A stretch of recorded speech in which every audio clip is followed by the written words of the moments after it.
Hoy me invitaron a hablar de innovación y quiero empezar con una reflexión. La reflexión en tiempos de COVID. Estamos en momentos diferentes, extraños. ¿Quién se hubiera imaginado que a inicios de este año comenzaría una pandemia que casi detendría al mundo, que generaría miedo, caos e incertidumbre?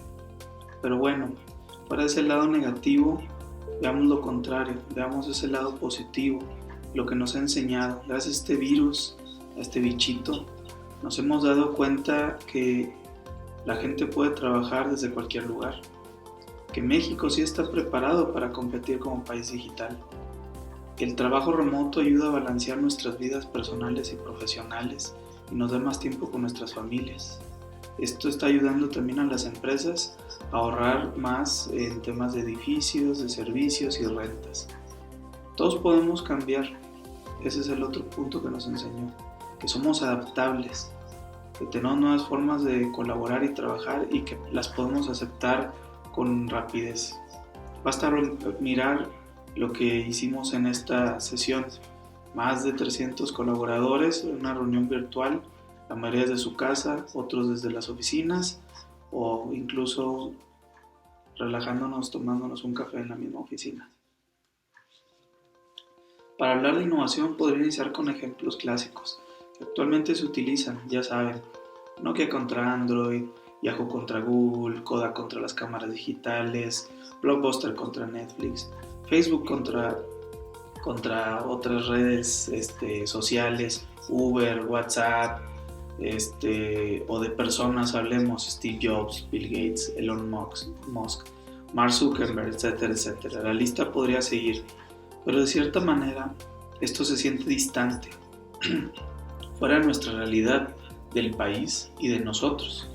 En cambio, quiero hablar de aquellos inventores mexicanos para sentir que es más nuestro, que es más cercano, que es más familiar y más apegado a nuestra realidad.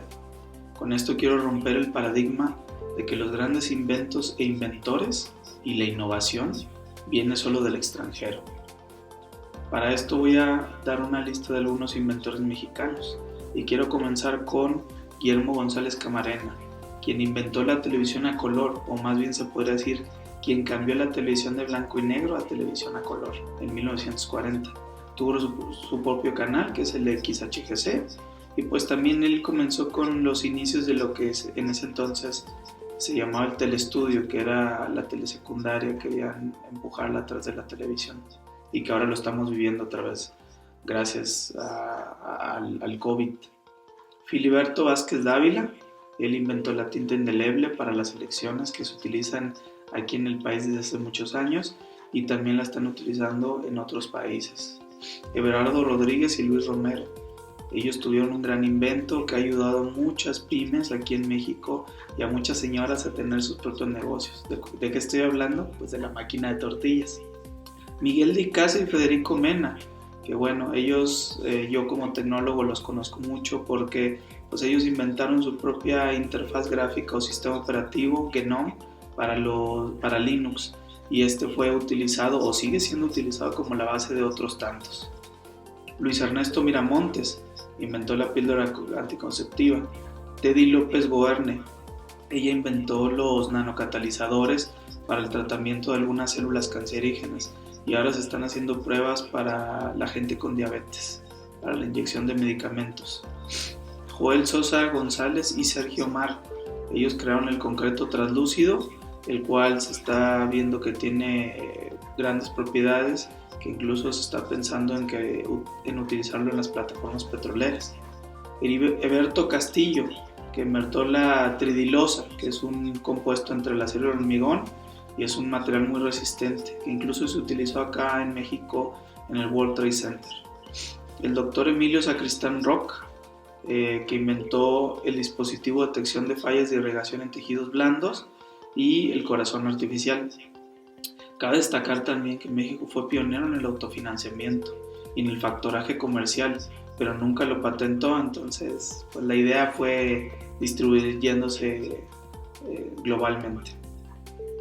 Me quiero centrar en la vida del Dr. Emilio Sacristán Roch porque me llamó mucho la atención su historia, que la dijo en un TED Talks, Y él es doctor por su PhD, pero es ingeniero de profesión. Su historia tiene más de 35, 37 años. Esto comenzó cuando él era estudiante y lo invitaron a investigar y desarrollar el dispositivo de detección que antes les mencioné. Imaginen ustedes los retos que tuvo él como joven, estudiante, ingeniero, para tener que convencer a médicos de que podrían crear aparatos que ayudaran en la detección de irrigación y tener que cambiar los paradigmas que ellos tenían y las ideas. Entonces la verdad es que muchas veces lo llamaron loco, lo llamaron inepto, lo llamaron lo llamaron que no tenía el conocimiento adecuado de medicina para entender o ayudarlos. Entonces él no aceptó esto, él siguió luchando y lo logró, y durante los próximos 19 años después de esto fue desarrollando distintas versiones de este aparato y lo fue vendiendo alrededor del mundo, lo cual le permitió mantenerse en su pasión, que fue crear empresas e innovar. Y él después de esto tuvo o sigue teniendo 7 empresas y un listado de 35 patentes. Después fue el pionero en crear el primer corazón artificial que les permitía a los pacientes vivir en lo que se les consiguió un trasplante. Para lograrlo, él se arriesgó mucho, incluso quedó en bancarrota como 3 veces, pero su idea y su pasión eran tan grandes que pudo convencer a más gente a que invirtiera en su proyecto, lográndolo eficazmente y pudiendo probar el corazón artificial en un paciente. Pues con esto se fue para arriba. Como ven, tenemos gente innovadora y perseverante, gente que lucha por sus ideales y por dar valor, no solo al país, sino al mundo. Como ejemplo les puedo también platicar un poco de mi historia, sin sonar vanidoso, pero también batallé mucho en mi juventud para convencer de que yo tenía los conocimientos. Uno de mis grandes proyectos con un gran amigo mío fue un software hospitalario que lo creamos para administrar todo un hospital. Esto fue completamente open source y en Linux, y después fue tan bueno el proyecto que lo pudimos vender a más hospitales. Y después tuve el gusto de trabajar también para centros de servicios compartidos para mejorar sus procesos, automatizarlos a través de robots y softwares de RPA. Y esto la verdad que fue complicado al principio porque los tenía que convencer a mucha gente que este era el futuro. No fue gracias a mí, sino la verdad es que fue gracias a todo el equipo que tuve alrededor, la gente que creyó en mí, la gente que empujaba conmigo las ideas, que logramos automatizar mucho y eficientar bastante sus procesos. Quiero cerrar con lo que el doctor Emilio decía, que son las reglas de innovación, y agregándoles un poquito de mi cosecha. La regla número 1 es: innovación se trata de cambiar cómo la gente piensa y se comporta. Como bien lo escuchó en las historias que les platiqué, todo se trata que tengas que convencer a esta gente que hay mejores maneras de hacer las cosas, que hay mejores maneras de trabajar y que hay mejores maneras de innovar y seguir los procesos. Número 2, arriésgate. Te dirán loco, la gente tendrá miedo de tus ideas, pero ese miedo transfórmalo a tu favor, y esa gente transfórmala en tus socios y en la gente que cree en ti. Arriésgate. Regla número 3, piensa en grande, pero yo diría ejecuta en pequeño. Ejecuta e inicia en pequeño. Tus grandes ideas tienes que saberlas descomponer en pequeños bloques que te puedan ir llevando a esa gran idea, valga la redundancia. Número 4, haz equipo, rodéate de gente con talento, con diferentes habilidades a las tuyas. Si no tienes gente que piense diferente a ti, va a ser muy difícil que logres resultados diferentes. Como bien decía Einstein, y creo que todos conocemos esta frase: tonto es aquel que repite lo mismo todos los días y espera tener resultados diferentes. Entonces, ródate de gente con skills diferentes a los tuyos y que te rete y que rete todas tus ideas. Con esto te aseguro que vas a lograr innovar.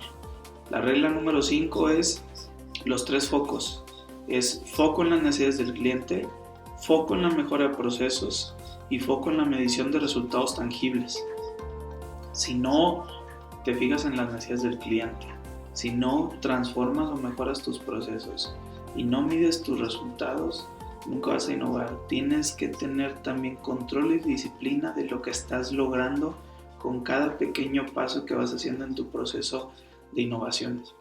Regla número 6, prepárate a alcanzar tus metas. Va a ser difícil, las cosas van a salir mal, vas a fallar y mucho, pero no te rindas. Cada fallo tiene que ser una oportunidad de aprendizaje para ti, para que hagas mejor las cosas en los siguientes pasos. La regla número 7 es evitar los errores de la innovación. ¿Y cuáles son estos? Confundir innovar con inventar. Innovar no es inventar desde cero. Innovar puede ser transformar algo ya existente, como lo vimos con González Camarena. Él vio la tele de blanco y negro y dijo, ¿y por qué no le ponemos color? Y la transformó. Lo mismo es la innovación, es transformar y retar las cosas que ya existen. No propiamente es empezar desde cero. Estar más pendiente de las ideas que ejecutarlas. Si puedes ser un gran ideador y puedes tener 20,000 ideas en tu cabeza, pero si nunca las ejecutas, nunca las pones en acción, no sirve de nada. Entonces, idea, pero planea cómo las vas a ejecutar. El tercer error es cualquier innovación que no sea medible o impacte al cliente no tendrá valor. Como lo dijimos anteriormente, enfócate en medir resultados tangibles, aunque sean pequeños. Y el último error es, tienes que escuchar activamente al cliente, pero prioriza sus ideas. Los clientes, las personas, tus pares, siempre van a tener muchas ideas y muchas necesidades. Pero esas necesidades tú tienes que ver cuáles son las que en verdad van a ser transformadoras y cómo las debes de priorizar para trabajarlas. No trates de hacerlas todas al principio. Priorízalas, trabájalas y genérate ese plan de trabajo. Y por último, la última regla de innovación, que yo creería que es la regla de oro, o más bien de plata, sería: la innovación es un proceso de largo plazo. No esperes que tú llegas a innovar y a transformar en un mes, en 2 meses. Tu innovación y tus planes de innovación, como se los he dicho, tienen que ser planes que sean de largo plazo, pero que poco a poco vayas generando esa transformación. Recuerden, transforma gente, rodéate de talento y mide todos tus resultados, aunque sean pequeños. Por último, quisiera decirles que deben de quedarse con esta idea después de este corto plática: es tú tienes que invertir sabiamente tu tiempo. Si hacemos reflexión, cada uno de nosotros somos una empresa, y como empresa debemos de cuestionarnos cuál es el valor diferencial que tenemos de los otros, qué nos distingue, cuál es ese extra que vamos a dar como empresa y por qué los demás van a escoger a nuestra empresa para estar colaborando con ellos.